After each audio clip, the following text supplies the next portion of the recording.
There is a distance so small that reality itself refuses to exist below it. Not because we lack better microscopes, not because our technology isn't advanced enough, but because the universe might not allow distance to exist beyond that point. This limit is called the Planck length, and if physics is telling us the truth, asking what happens below it may be like asking what's north of the North Pole.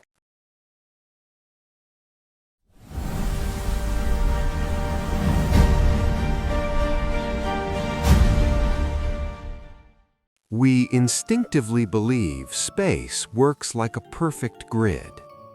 Every object has a position. Every moment has a location. Zoom in far enough, and reality should simply become more detailed. This assumption feels obvious. After all, rulers don't suddenly stop working when they get small. But physics has discovered something deeply unsettling. Space does not behave like a surface. It behaves like an agreement, one that eventually breaks down. For centuries, scientists imagined space and time as the fixed stage on which reality plays out. Coordinates, distances, moments ticking forward uniformly. Even Einstein, who shattered our intuition about time, still treated spacetime as a smooth, continuous fabric. A flexible one, yes. A curved one, definitely. But still a thing that exists everywhere and always. General relativity turned gravity into geometry. Matter bends spacetime. Spacetime tells matter how to move. It is one of the most successful ideas in science. And it works.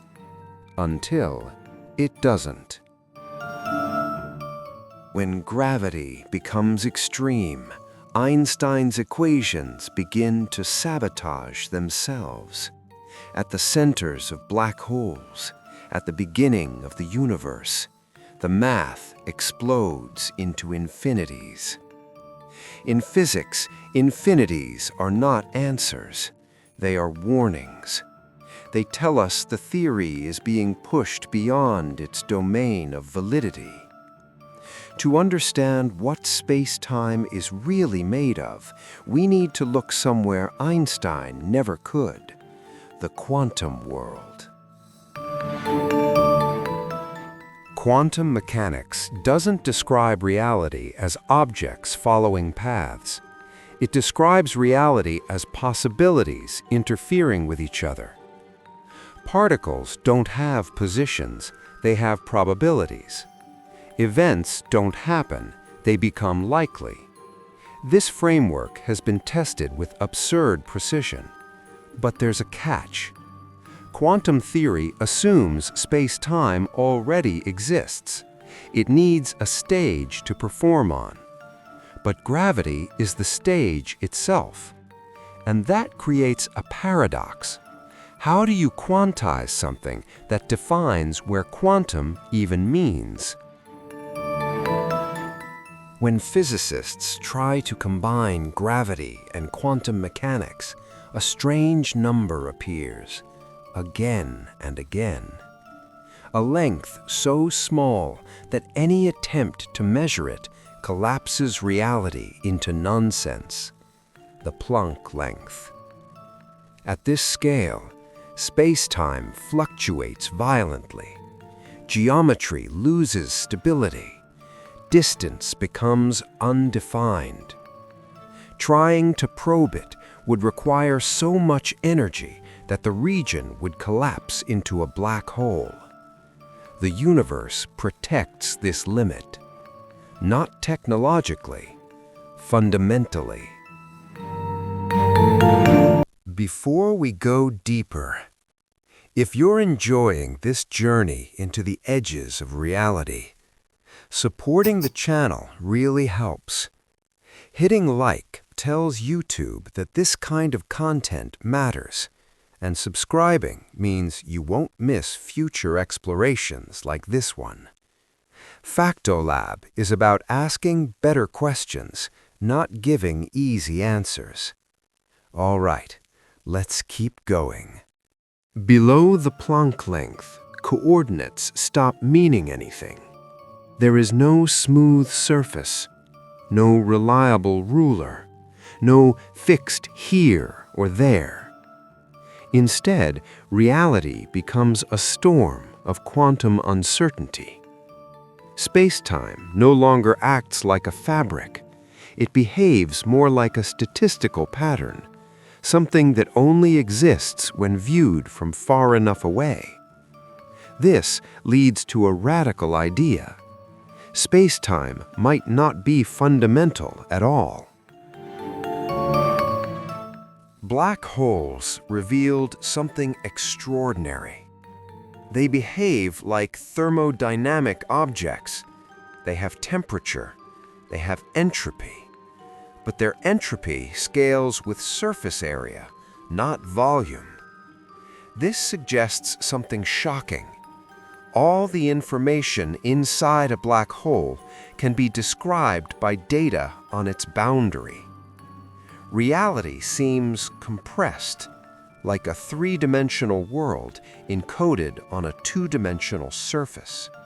This observation led to the holographic principle, the idea that space-time and gravity might emerge from a deeper, lower-dimensional quantum system. In this view, space-time is not the foundation, it is the result, a large-scale illusion created by quantum relationships. The most compelling evidence comes from mathematical dualities where gravity emerges from entanglement. Not inside space-time. Entanglement creates space-time. If space-time emerges from quantum entanglement, then distance is not fundamental. Connection is.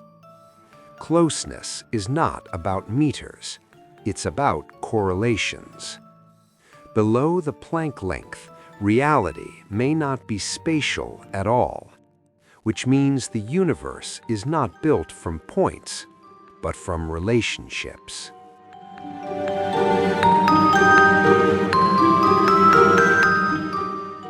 We don't yet know what replaces space and time at the deepest level. Information? Processes? Something we don't even have language for? But physics has made one thing clear. The universe is not obligated to match human intuition. And the closer we look, the more reality stops resembling a place and starts resembling a pattern. If space and time are emergent, what does that make you? A location? Or process unfolding inside a deeper structure? Welcome to FactoLab, where certainty dissolves and understanding begins. If space and time aren't fundamental, then what do you think reality is actually made of? Information, processes, or something we haven't discovered yet?